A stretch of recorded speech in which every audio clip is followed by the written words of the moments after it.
মৌলভীবাজারে দিন দিন বাড়ছে আগাম জাতের আনারসের চাষ। জেলার অলিগলি থেকে প্রত্যন্ত অঞ্চল সবখানেই এখন আনারসের মৌমৌ ঘ্রাণ। স্থানীয় চাহিদা মিটিয়ে বিদেশেও রপ্তানি করে অর্থনীতিতে ভূমিকা রেখে আসছে এই এলাকার আনারস। শেখ সিরাজুল ইসলাম সিরাজের তথ্য এবং ছবিতে ডেস্ক রিপোর্ট।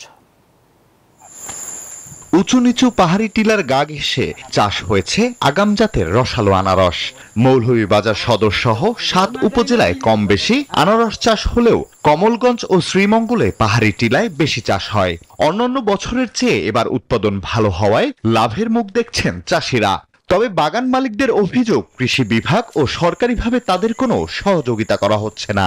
শ্রীমঙ্গলের এই হানি কুইন জাতটা অত্যন্ত সুস্বাদু এবং মিষ্টি, তো সেই হিসাবে শ্রীমঙ্গলে খুব এটা এখন বর্তমানে প্রত্যেক বাগানে আপনার হানি কুইন জাতেরটাই লাগানো হয়। এই আনারসটা যখন পুক্ত হয় আমরা ফাঁকে কাটিয়া বাজার যাতায়াত করি, যে এই জায়গা থেকে ফাটিয়ে না, আমরা বাজার যাতায়াত করলে ওই জায়গা থেকে ফাটিয়ে কিনে নেয়।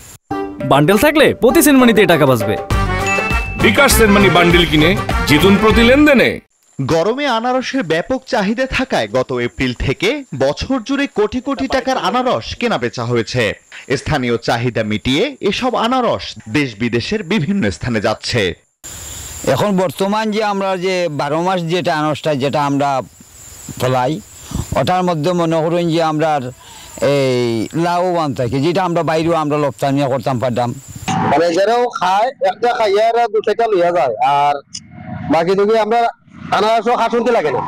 কৃষি বিভাগ থেকে পাহাড়ি টিলাগুলোয় আনারস চাষে কৃষকদের উৎসাহিত করা হচ্ছে বলে জানালেন এই কর্মকর্তা।